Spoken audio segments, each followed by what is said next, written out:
Has anybody heard of the Nietzsche Principle before? Anybody ever heard of it? No? Is it like Occam's razor? Like what? Occam's razor?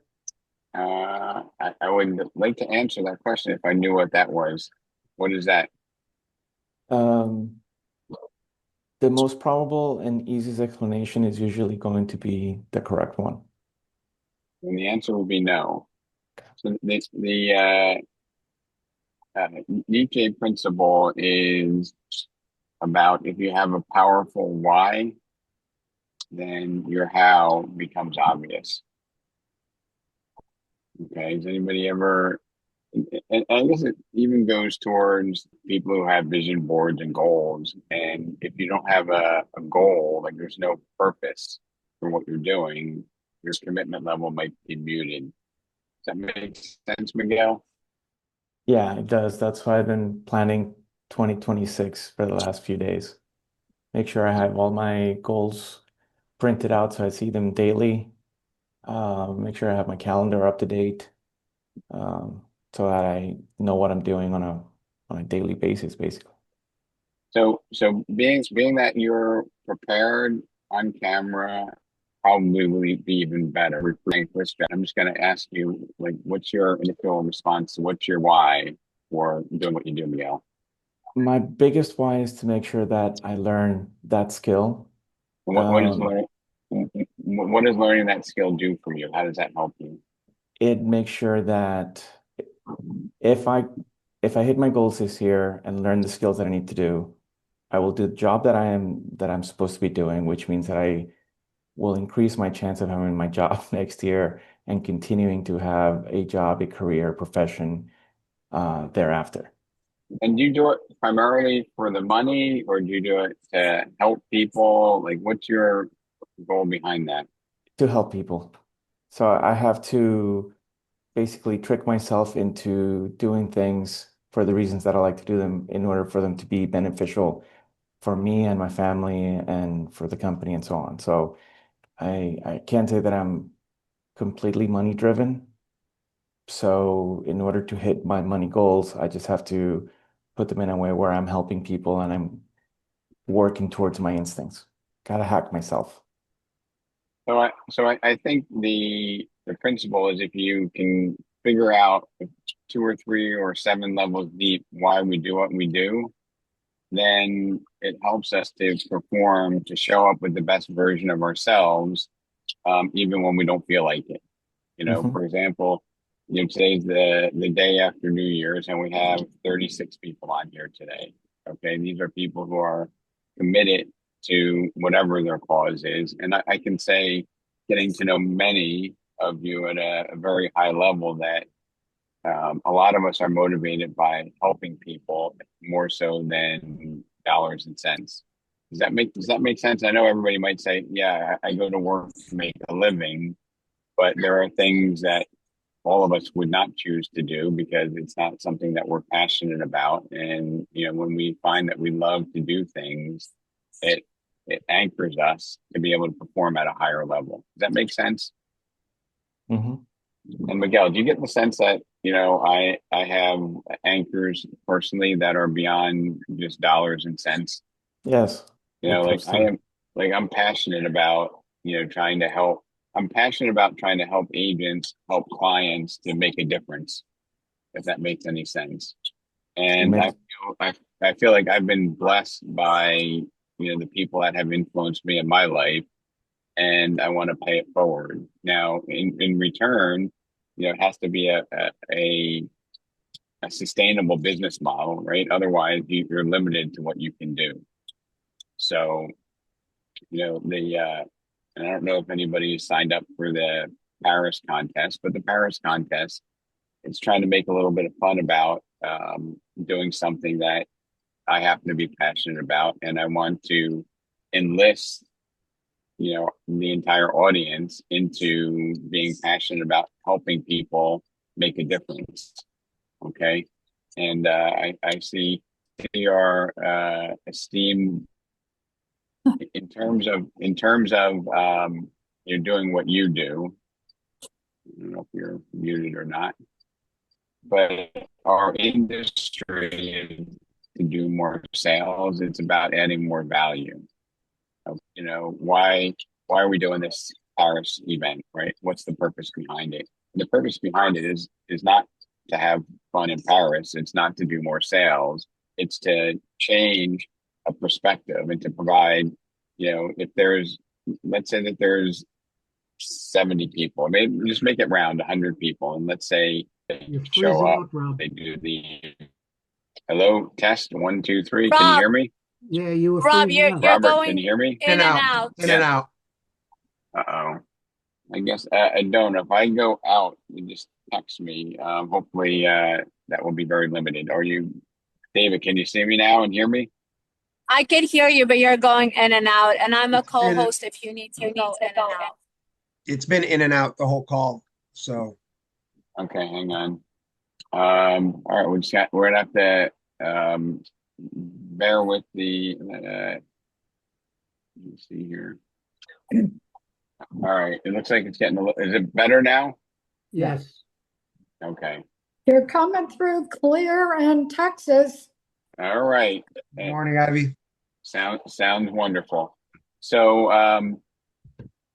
I was saying, so if the purpose of the event in Paris is not just to have a sales contest, it's to change 500 families, and it's not to take business from our competition, right? It's to create new opportunities for people.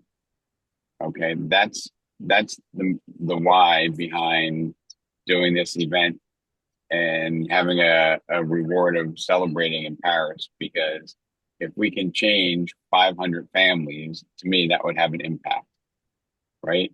And I see, David, you're unmuted, and I have anxiety about not being heard. Do you hear what I'm saying, David? I hear Okay, so that's the Nietzsche principle of trying to anchor yourself to a higher cause, right? Sometimes we do this with vision boards, and a vision board could be, a new car, a new boat, but we're using the principle, the why, to get us to perform more consistently and have a better probability of achieving a particular outcome. Does that make sense? Yes. And, does anybody want to volunteer their why? It looks like Cindy, are you now unmuted? Cindy, ready? I am. So, getting to know you, Kathy, and people and Fran who donate time to the industry has also been very enlightening for me into the why you do what you do, because clearly that's not for money, right? Right. Donate your time. And, what's your why for doing? So initially, my why was to give back to the industry that's given me so much over the years. And I was given some opportunities to do some training and teaching, and started out in that regard and then moved into serving in leadership. So the why was just giving back to the industry. But as I got into it, I realized how much the National Association of Realtors and our state associations and our local associations give back to our members, but the members have no idea about those benefits. And so my why became just really trying to help people understand the importance of having 1.3 million members across the nation in one trade association, and how that benefits us and our clients. We're like the only industry in that actually supports not only our members but also our clients. And so I use it in my listing appointments when I'm talking about the fact that the realtor organization supports by lobbying for property rights and all of those kind of benefits. And so for me, the why became bigger as I got more involved in leadership. Spreading the word about I don't want to put words in your mouth, but I'm guessing that part of the why is that you want to make more abundance for membership, right? By being able to perform better and knowing what's available to them. Is that correct?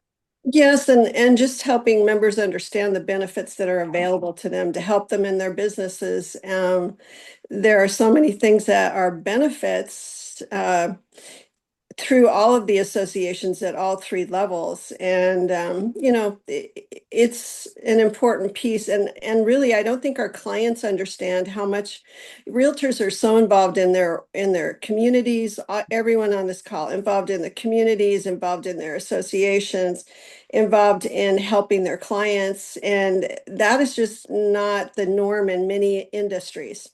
You look at other associations like doctor associations and nursing associations, or technical associations, and they're just not as part of their life is not their involvement in their community as part of the association. And so I have always really appreciated the backing that we get from the association and how much more strength we have as a group. We're stronger together. And I just think that's a message that is so important. And what we do every day in our industry and our community matters. And you are the perfect example of that, Rob. Thank you. I'm a humble servant trying to get a message across. I want to ask you, Cindy, how long do you have to be a member of NAR before you don't have to pay dues? Is it 50 years? 40. 40 years. Okay. Yeah. So I was talking to an agent. I don't want to embarrass him or her, but over 40 years in the business, done extremely well, owned businesses, sold businesses. I was very humbled and honored when we were able to attract him or her to our business. And I said, like, after all these years, what motivates you? And he said, I still get the same pit in my stomach when I'm able to help a family or list a house. We can't hear Rob, you. Out. Rob, you're going in and out again. To me, that's like inspired. You didn't have to work, right? Where you were. So let's see. Okay, can you guys hear me? Yeah, Mhm. yeah. All right, Happy New Year. Happy New Year, And, David. Good to Same see some to of your you. faces. Is he I'll talk. ending the call? No, he's just trying to get some reception through that drive. He I'll just talk for a few called minutes. me. It's Bob Durso. I don't know if you can hear or see me because I can only Yes. see David right now. But he had asked. He said he's going to try to do something, but he asked me to speak for a minute or two until he comes back. I guess I'm one of those folks that has been in business for just starting my 41st year and asking me to maybe say a few words about my why. I'm pretty active with our association, as are others on the call. And I have to be honest with you. My entire career, I've been the first week I was in business. Somebody came into the office to talk about RPAC, and I guess I was hooked on the industry right from go. And I can tell you that being involved in the industry has put more deals, more transactions on my side of the column than pretty much any other thing. Having relationships with the other realtors that you're doing business with, developing a bond, that's probably been one of the best accolades that I've had in an opportunity to do business and make transactions happen where my transaction was chosen because they knew me and my acumen in the business, building relationships, being seen in the community as a realtor and as a leader. There's definitely been more positives, actually very few negatives, even when we as an industry were not maybe considered the best industry to be in. My voice has been able to spread some reason out there and clarify maybe misnomers. You become an expert in your industry, and it spreads. It spreads throughout your community. You build a certain kind of credibility, if you will, as being a professional. So I don't know if the others that are active the way I have been and some that have been more active. I know So Rob, Peggy, have you seen people come in and out of the industry in your career? hundreds, thousands of people come in and out. And would you say that a lot of those people that come in and out maybe are just in it for the money and that it doesn't sustain them? No question about it. Mhm. No right? question. And 41 years in the business, you've had a lot of opportunities to go in different directions, but you stayed in the business because your identity, your why is, and I can see this when I see you helping younger agents in the business. You kind of light up because you want to share that, you want to have a contribution. Um, Absolutely. and you can even, when I mention that, and when I talk to Cindy or Fran or anybody that's in the business for an extended period of time, it's because they have a passion for helping people. I mean, I see Marilyn, Kathy, Ivy in Texas and Dallas and Plano. And I will say, when we have the opportunity to grow, it's very interesting to see the dynamics of when a conversation starts with David, Ivy, and myself. One of the first things the best brokers do is they say, if we align, what can you do to help my agents that have been with me for many, many years? Okay. And Ivy, I'm going to put you on the spot because what can you Oh, you're do to breaking take up care of again. my people, the agents that you've worked with for so many years? Yeah. So, guys, I think we're talking about acquisition and what's happened since we connected with. We can't hear you, Rob. So, no, just talking about how we provide value as we acquire another office, and I think meeting Ivy and seeing how the agents have loved what she's provided all these years, but what we can add by coming together. And it's, I'm available to them from Florida every day. I just was talking to one of the agents in the Plano office, and I got her a rental opportunity this weekend, and she's, an assistant to her mom, and seeing her excitement for the industry and just seeing how she might, change her direction and take it more seriously and build her business. That's huge for me. I get more joy seeing others winning now more than myself, and it's an amazing feeling. Can you hear us, Rob? Yeah. Can you hear me now? Yeah. Was that Okay. what you were talking about?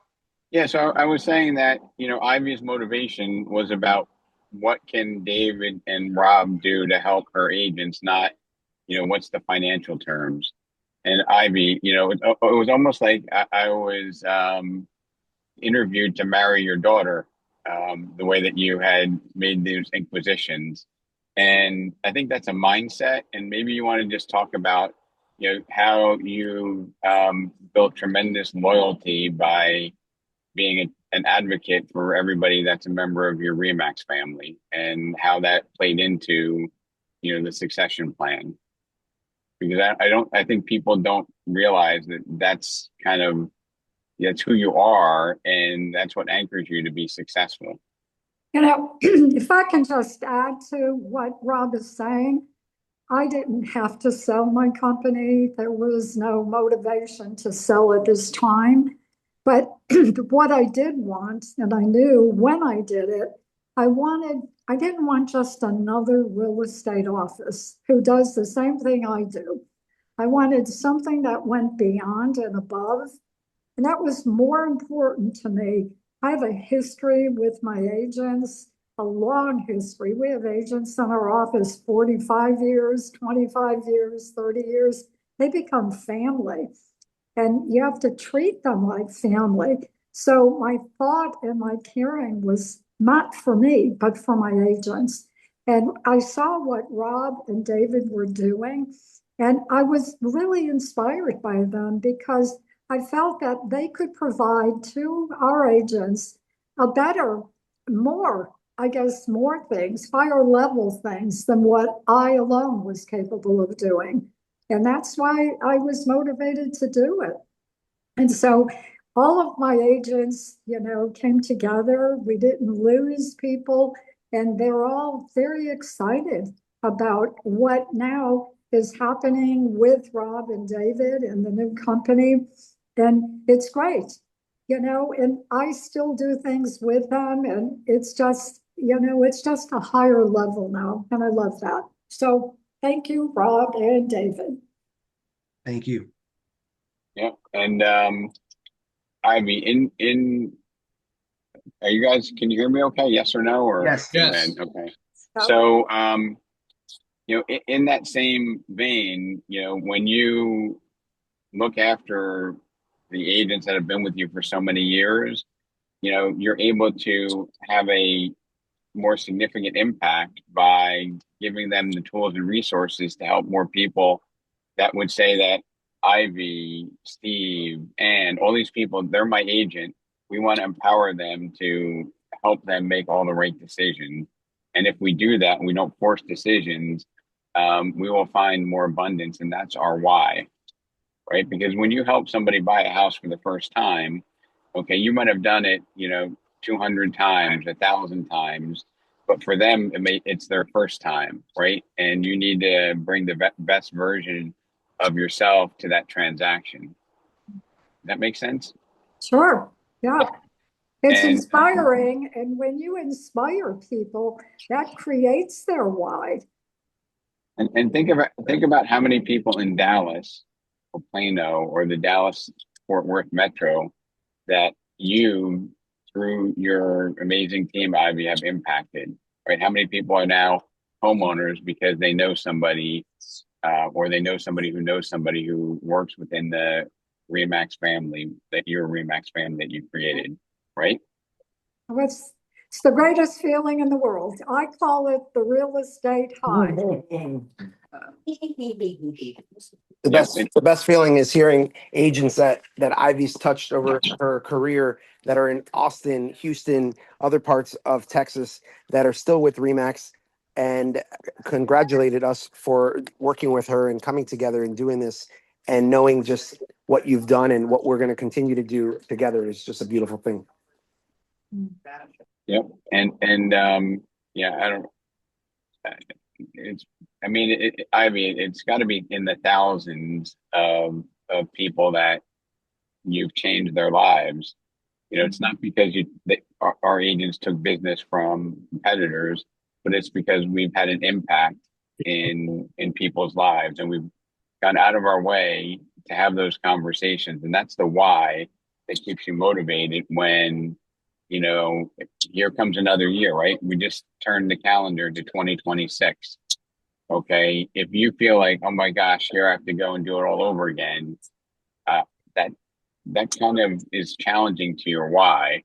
But if you're excited about helping people, and like I'm excited about helping everybody who's on this call on January 2nd in the new year, when everybody's in the holiday mode, and you're taking an hour to invest in yourself, right? So that you can help more people. Okay. Everybody that's going to be going to Paris, there's going to be a lot of great things that happen. Number one is you've made an impact. You've made a difference. Okay. You didn't just have a zero sum gain where these people were buying anyway, and you were just happen to get the paycheck on it. You've made a difference, and you created demand. You've changed people's lives, and in return, we celebrate that together. That's my why. And through the 55 people that are on this call, if everybody can have an impact, or maybe even, talk to a colleague in your office and say, hey, look, maybe you might want to listen and be on the call, right? Because you care about them and you want to have them be able to help more people. The talent that's on this call is just amazing. I mean, the diversity of experience, the resumes, the reasons why, it's just all absolutely astronomical. I'm going to talk a little bit more here. Give me just a second.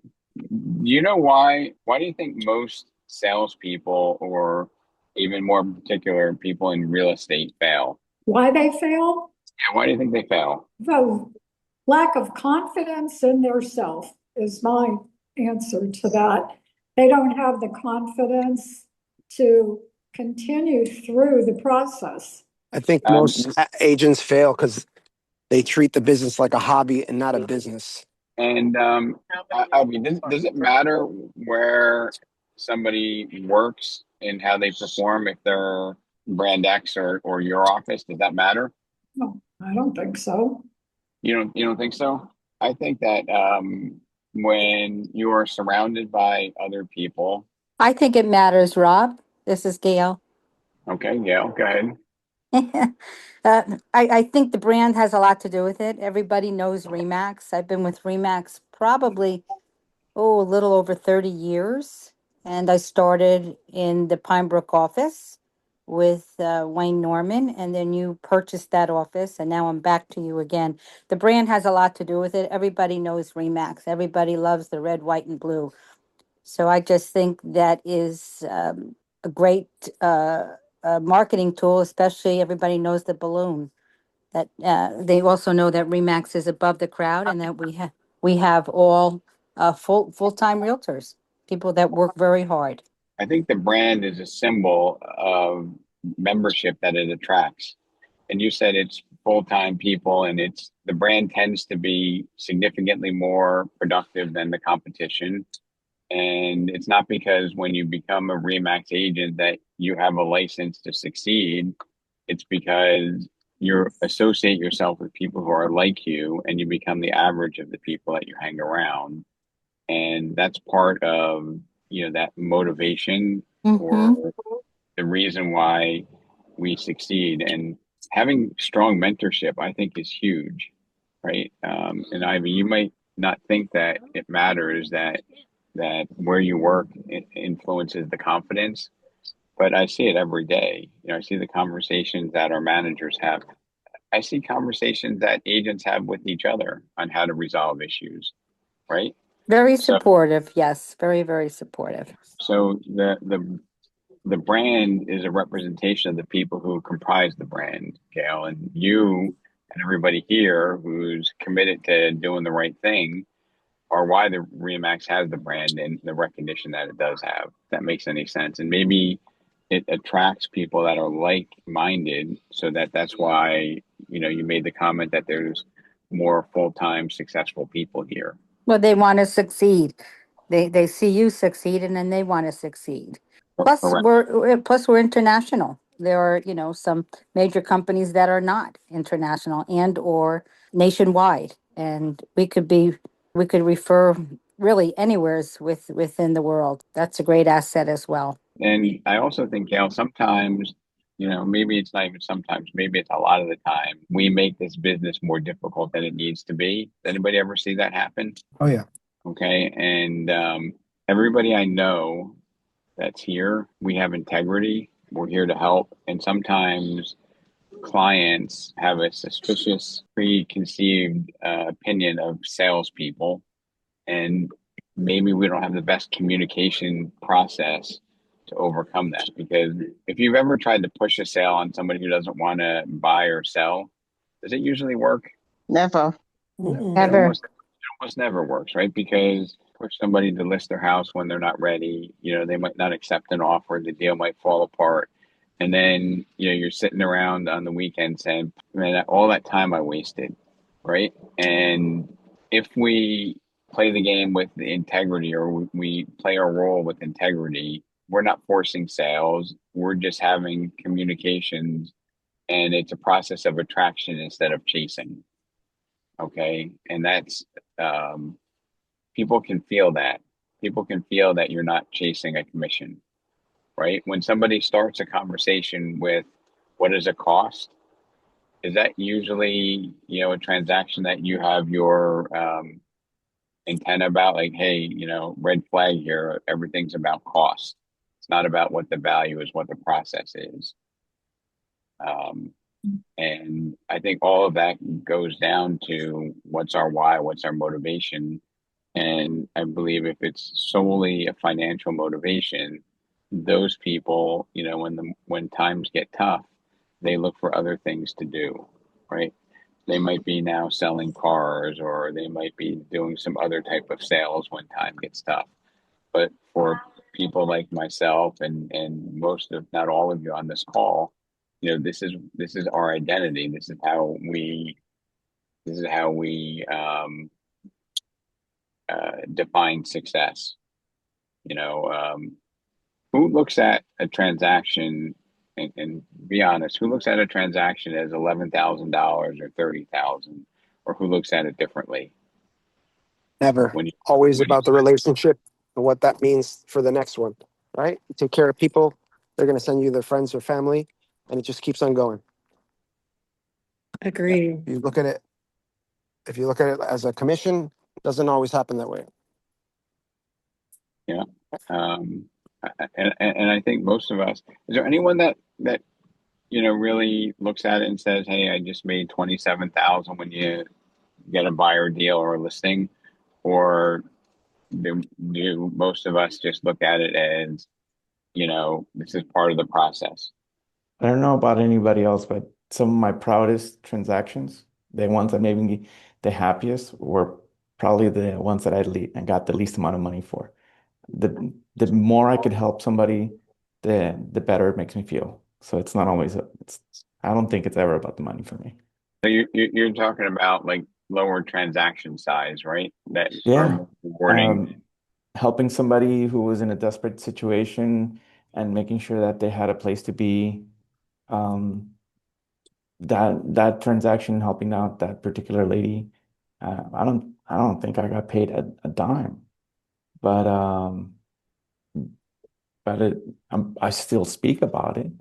I don't, so the more helpful I can be to a person, the better the transaction it is for me. So that reminds me, Miguel, a story before all these changes and buyer agencies were required. They weren't even kind of the norm. Probably 7 or 8 years ago, one of our agents in Tinton Falls had a client. Property came on as a FISBO, and the person absolutely refused to offer compensation. So, what was my advice? My advice was just to help the client and say, look, I'll introduce you. I'm not getting paid here. Um, we didn't do a buyer agency agreement. Maybe it wasn't the best decision at the time.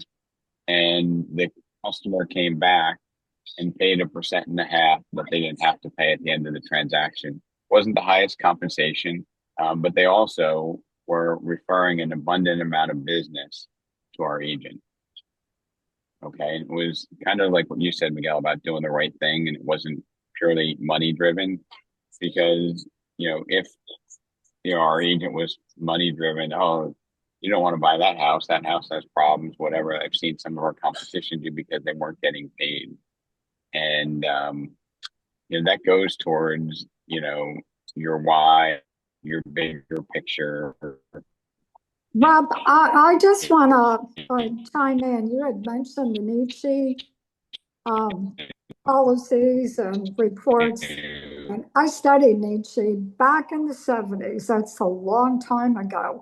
And I think it's important because he focused so much on the ability of people that people they have no On idea. this call. I don't know if I'm talking or if you can hear me. We can hear you, Ivy. Okay, so I studied him a long time ago, back in the 70s, and a lot of what he did helped change my life, because the focus is really that we don't realize our potential and how strong it is. And while Rob talks about the why is important because that's what motivates us. But he claims that we as people can do anything we want to do if we want it badly enough, and I think he was an incredible person in the 1800s and so far forward thinking. Psychologists didn't believe thinking like him until Freud, who came so many years later, but he's very often compared to him. But his thinking was so strong to me because it did help you to understand how you have so much ability, but you have to want it. You have to be passionate about it. And when you want it, there's nothing you can't do. And that's what I took from it. But you brought that, when you put that up, I hadn't thought about Nietzsche in so many years. And it brought back to my mind I mean, how did you get introduced to Nietzsche Oh back my early God. on in your career? It was back in the 70s. You know? Well, it was a bad divorce I was going through, and, talking with people and things, one thing led to another. And, I just started research. I wanted to But change my life. were you were in real estate then, or No, I didn't get into real estate until 1977. So this was early on before real estate. that's very interesting. Yeah. So, I mean, he impacted my life in a way that made me realize that nobody's going to change my life but me. I have to do it myself, and I am capable of doing it. I'm capable of doing whatever it is I can think to do. And your why, you talk about your why, and why did I change my life? My big why was my children. I did it for them. I was a single mom with no child support and realized that it was up to me. And I think we can all take a lesson from that because there's nothing we can't do. If you want to go to Paris and you want to do it, you can do it. You can be the top producer for it. You just have to want it. Yeah. So I did not know that, but that's really refreshing that you had experience with Nietzsche, and it was also before your real estate career, which really speaks to kind of your why. Maybe not as esteemed as Nietzsche, but there's like the Zig Ziglar quote that's always come to my mind is if you can help, you won't need anything. If you can help enough people get what they want, you can have whatever you want. Anybody familiar with that statement, or has that impacted anybody? I always talk about that quote because on a daily basis, without thinking twice, I connect people. Everybody thinks, call me and I'll connect you with another agent. Somebody I just reached out to this morning about 7 o'clock, walking my dog. I saw him on a group we're in on another platform on LinkedIn, and I messaged him on Facebook, and I invited him into a conversation in a group I'm in on there. And he's like, I'm thinking about moving to Southwest Florida, and I was thinking about how I can help him where he is in another state. It just constantly shows up in different ways. The more I'm helping others, the more things come to me. And so I always think about that Zig Ziglar quote as well. Yep. And then, David, can you hear me, or am I frozen I again? hear you. When you think about the chemical reaction that happens when you, all right, Yes, I hear you. when you think about the like the endorphins and the chemicals that go on in your body when you inspires and motivates you, it goes beyond money. Is not, when you achieve your goal, you get the car, you get the house, you get the boat, you get whatever those monetary goals are. It's that benefit of helping people that really keeps you coming back and being the best version of yourself, right?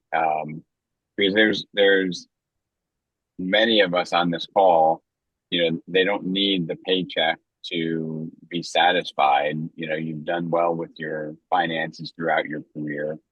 Many of you have built systems where you have team members that do a lot of work, but you're inspired because you live through and you get motivated through seeing people have breakthroughs and growing their business. It's almost like you get to relive the early part of your career when you pay it forward to somebody else. And Ivy, since the mid 70s, has been in real estate. And I don't know, Ivy, when did you get into leadership in real estate? um, probably the mid to late 80s, because my kids were getting older in their teens, and I just felt like I had to be home more to supervise them. And I was given an opportunity in management, and I took it just to have a more stable life for my children. And little did you know that you thought it would be a little bit more regimented, but you didn't realize that it was a lot more of a commitment than being a soloist, right? Yes. You know, sometimes for those of you who are thinking of getting your broker's license and saying, "Hey, I want a steady paycheck, I want an easier life," spend the day with with a leader or a manager, and you can see how many hats they wear and how many things that they do. And No, the best leaders, they love solving problems. no. Mhm. That's their why. That's their motivation. I want to. I see, Frankie, you're on here, right? And I Yeah, wanted Rob, I to. am. I wanted you to take 1 minute to talk about um, like the forecast for interest rates and whatnot, because it's I find it to be very confusing for the public in terms of rate cuts and um, inflation. What's the forecast for mortgages, and maybe just for some of the newer agents, remind them as to what manipulates those interest rates, because it really is the commodity. Now, some places have a little bit better pricing, but everybody seems to move in the same direction. And give us a little bit of insight into that, if you may. Yeah, of course. So, good morning, everybody. Morning. Interest rates are based on 10-year Treasury. That's our benchmark. So, just long story short, if the yield on the 10-year Treasury lowers, rates go lower. If they go higher, rates go higher. But rates have in the last quarter have come down considerably. We were, I think, more towards the summertime, we were probably in the mid sevens. Rates have come down because of the few rate cuts over the last couple months, have come down considerably. We're approaching the lower sixes now. Our government programs are now in the fives. So the forecast is looking good. Feds are poised to cut rates twice this year. That's what the forecast is saying. Um, when Feds cut rates, it does not directly affect mortgages. It does directly affect car loans, home equity loans, credit card loans. But the public, they just hear a rate cut and then they'll give us a call and say, oh, rates are down 0.25%. Leading up to the event, the market is already priced in. So as we approach the next Fed meeting, if the chances are higher of a Fed rate cut, the market will start pricing it in. We all get the money from the same place, Fannie, Freddie. They lend all the institutions, that's where we got our money from. But in the interim, we everybody puts their margins in there. So with rate cuts, it is a good indicator. This year they're going to cut twice. Rates are coming down, so it's a great time to buy. So right now, like I said, they're probably somewhere in the low sixes, and our governments are in the fives. So yeah, the forecast is looking good. So Frank, and I'm going to try to recap it. If I'm wrong, you can correct me. But when the Fed actually does the rate cut, it's almost always expected, because the Fed signals to the market what's going to drive their cut. And when the rates cut a quarter, it almost never has an impact, and sometimes it has a opposite impact on the market at that time because it was already anticipated. Is that accurate in your opinion? Yeah, the last two rate cuts, it's funny because leading up to the event, the market actually did really well. Rates did come down leading up to the rate cut, but the day the Feds cut the rates actually go up. Why is that? A lot of it is in language, what the Fed's next move is going to be. So if the Fed say, yes, well, we got to see what inflation is. We don't know. We may or may not have rate cuts. So a lot of it is projected on what they're saying and what the next move is going to be. So the market really, again, like Rob said, it does the day they cut the rates actually do go up a slight bit, not much. It could go up an eighth, it could go up a little bit, but it does. The day that the Feds cut rates, the rates actually do move a little bit. But then as time goes on, the market settles back down. It has time to digest what's going on in the market. And lower inflation, lower the rates. cost of goods lower, everything is a positive sign. But you get that one indicator that doesn't look good for the market. Rates do tend to go up a little bit. But for right now, I think we're riding a good wave, and it looks like rates are starting a downward trend. Again, we'll see what happens in the coming months if they decide to cut rates again. So, right, thanks for sharing that, because sometimes that's confusing.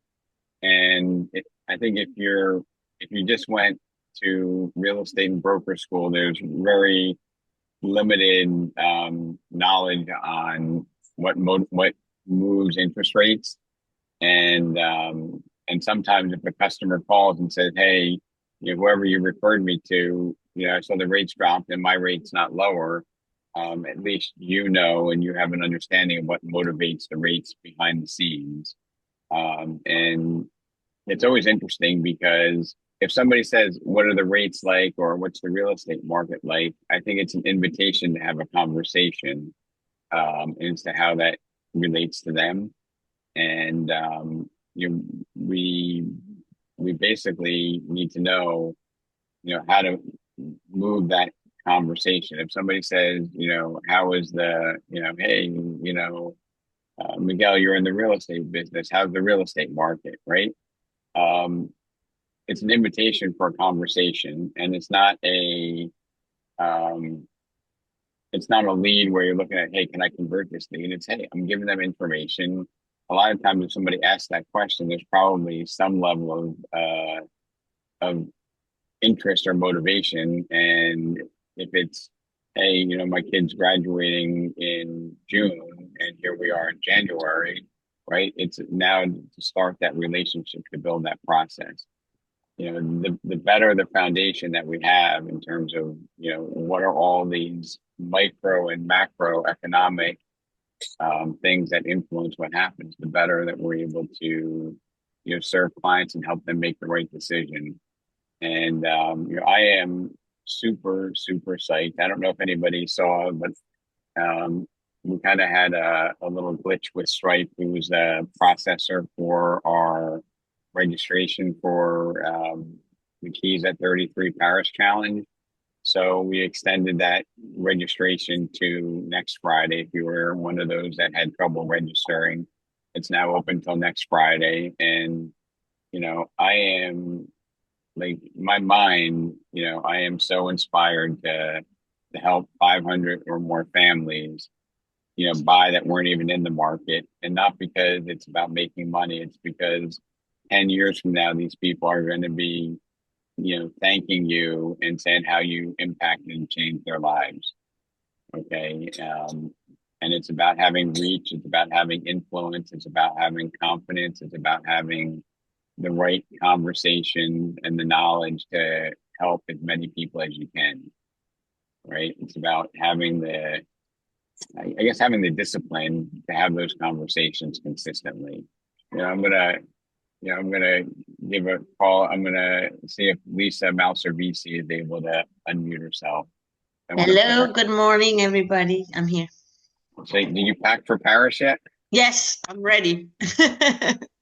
All right. The reason why I wanted to just kind of call you out is because we've done some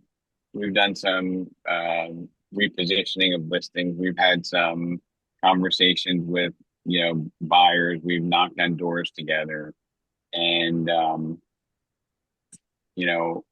I think for you and all of our peers here, Lisa, if we can extend those conversations to the people that we know, where it's not an obnoxious sales call, where it's basically like providing information so that you can help people who were not given the knowledge and the opportunity.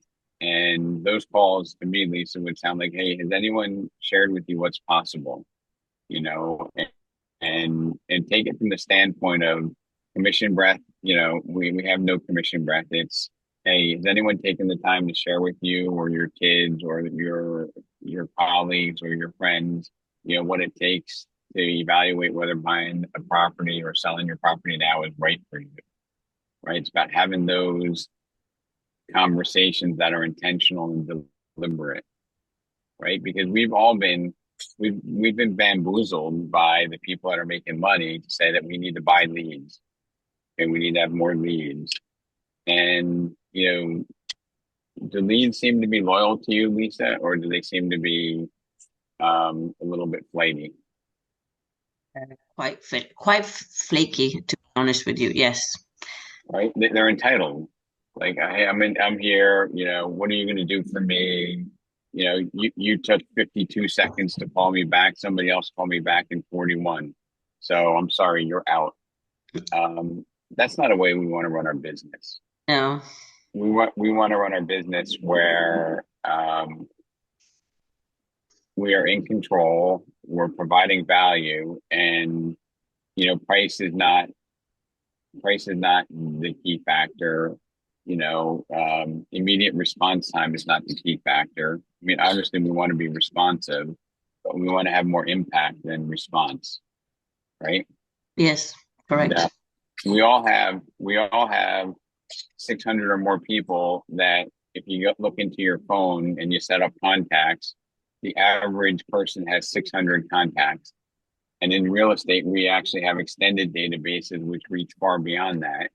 I think in the industry, looking at our why, anybody that has us as a contact in their phone, I think we have a moral obligation to offer to educate and help them make the right decision when it comes to all of their real estate needs, whether it's their primary home, whether it's investment properties, whether it's a kiddie condo, whether it's giving somebody the opportunity to buy as a child or a grandchild, right? I know Howard talked about, a lot of people having significant wealth and getting on in years. Wouldn't it be really impactful to educate them on what it takes for them to be able to help somebody buy a house? I don't know. I don't think Howard's on the call now, but for me, whenever Howard's on, he talks about it and how he helped his daughter buy her first house. He lights up like a candle because he enjoys that and he appreciates the fact that he was able to help and see that benefit while he's still alive, and go visit his daughter in their house that he helped her buy. So I'm going to wrap it up before I get into bad cell phone area, and I apologize for my experiment here that's gone awry on the technology. I will try to avoid that next time, and I wish everybody the healthiest and happiest of New Year's, and look forward to seeing you all in Paris. Thank Bye, you, everyone. Rob. See you in Paris. Yeah.